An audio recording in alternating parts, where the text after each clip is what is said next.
5 राज्यों में विधानसभा का चुनाव अभी होने वाली है और इस बीच में ईडी सीबीआई रेड का भी सिलसिला जारी है। राजस्थान कांग्रेस के अध्यक्ष गोविंद सिंह डोटासरा के घर पर ईडी पहुंची है और ईडी की टीम छापेमारी कर रही है।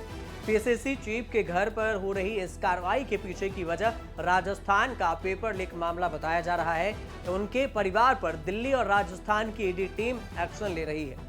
कई जगहों पर छापेमारी लिया जा रहा है। राजस्थान में कांग्रेस के प्रदेश अध्यक्ष गोविंद सिंह डोटासरा के ठिकानों पर ईडी ने छापा मारा है और सीकर में डोटासरा के आवास पर ईडी की टीम पहुंची और वहीं पर दौसा में एमएलए ओम प्रकाश हुड्डा के ठिकानों पर भी छापेमारी की सूचना अभी मिली है। पेपर लीक कांड से जुड़ा ईडी ने इस मामले की बात कही है और ईडी ने जो छापेमारी कर रही है इससे पेपर लीक के मामले को जोड़कर देखा जा रहा है। ईडी की कार्रवाई जयपुर, सीकर और दौसा में चल रही है। बताया जा रहा है कि करीब आधा दर्जन ठिकानों पर ईडी की टीम सर्च कर रही है। ईडी की इस कार्रवाई को फिलहाल राजस्थान के पेपर लीक कांड से जोड़कर देखा जा रहा है। सीआरपीएफ की सुरक्षा में ईडी की रेड चल रही है और आपको ये भी बता दें कि निर्दलीय विधायक हैं ओम प्रकाश हुड्डा और उनके घर पर भी पहली बार ईडी की कार्रवाई की गई है। सूत्रों की माने तो कांग्रेस में शामिल होने के बाद से ही हुड्डा ईडी के रडार पर थे और वहीं पेपर लीक केस में बीजेपी के सांसद किरोड़ी लाल लगातार सवाल उठाते रहे हैं।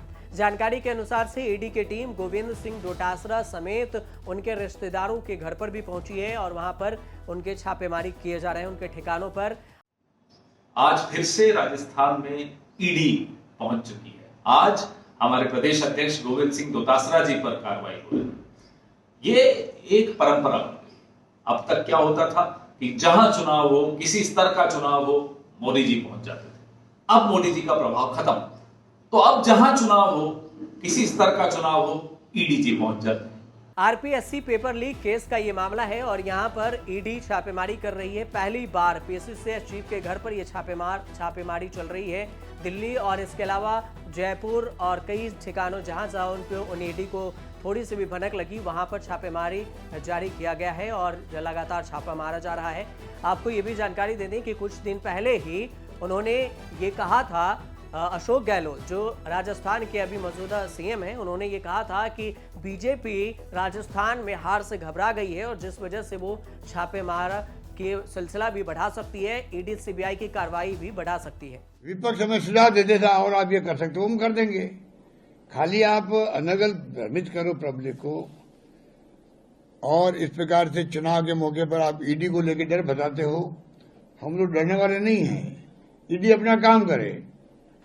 जो केंद्रीय एजेंसी है, सीबीआई हो, इनकम टैक्स हो, ईडी हो, एनआईए हो, हमें कोई दिक्कत तो नहीं। हमने ऊपर मीटिंग में भी कहा है पूरा हमारी पुलिस प्रशासन उनको सहयोग करेगी। और इस बीच में ये छापेमारी का सिलसिला हो रहा है। महुआ में कांग्रेस प्रत्याशी ओम प्रकाश हुड्डा के 7 ठिकानों पर छापेमारी की ये खबर है। मामला पेपर लीक मामले से बताया जा रहा है और न सिर्फ डोटासरा बल्कि लक्ष्मणगढ़ सीट से कांग्रेस प्रत्याशी हैं और इनके घर के अलावा भी जो भी कांग्रेस के नेता हैं, गोविंद सिंह डोटासरा लक्ष्मणगढ़ सीट से मैदान में हैं और इन बाकी के कांग्रेस नेताओं के घर पे भी छापेमारी का दौर जारी है। इन सब के बीच में अशोक गहलोत ने ट्वीट किया है। उन्होंने लिखा है कि 25 तारीख को राजस्थान की महिलाओं के लिए कांग्रेस ने गारंटी लॉन्च किया और 26 तारीख को राजस्थान कांग्रेस अध्यक्ष गोविंद सिंह डोटासरा के यहाँ ईडी पहुंच गई रेड मारने के लिए। अब उन्होंने ये भी लिखा है कि उनके बेटे वैभव गहलोत को ईडी में हाजिर होने का सम्मन दिया गया है।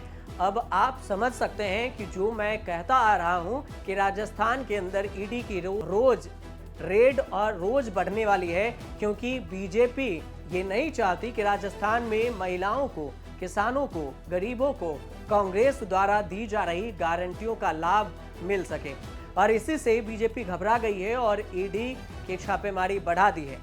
इससे पहले नागौर और डीडवाना जिले में ईडी की कार्रवाई की गई थी। पेपर लीक का वो भी मामला था और ईडी की टीम खाड़िया गांव के रहने वाले राहुल भाकर और सुरेंद्र भाकर के घर पर भी तब पहुंची थी। पेपर लीक मामले से जुड़े में पूछताछ भी की गई थी और इसी तरह चकढानी गांव के युजवेंद्र जांगड़ी के घर पर भी तलाशी की गई थी। कार्रवाई के दौरान सीआरपीएफ के जवानों ने घरों के साथ साथ आसपास के परिसर और उनके रिश्तेदारों के घर पर कई ठिकानों पर छापेमारी की थी। बाकी मीडिया के साथ बाकी लोगों का प्रवेश भी बंद कर दिया गया था और इसी तरह इस बार भी किया जा रहा है कि जब छापेमारी हो रही है तो उस बीच में कोई जानकारी बाहर न देने की भी सूचना दी गई है कि कोई जानकारी बाहर न दिया जाए। लेकिन आपको बता दें कि इसी साल और चुनाव आयोग ने चुनाव की तारीखों का ऐलान भी कर दिया है। 5 राज्यों में चुनाव होने हैं, जिसमें राजस्थान, छत्तीसगढ़, मध्य प्रदेश और मिजोरम है। तेलंगाना भी राज्य है और इस बीच में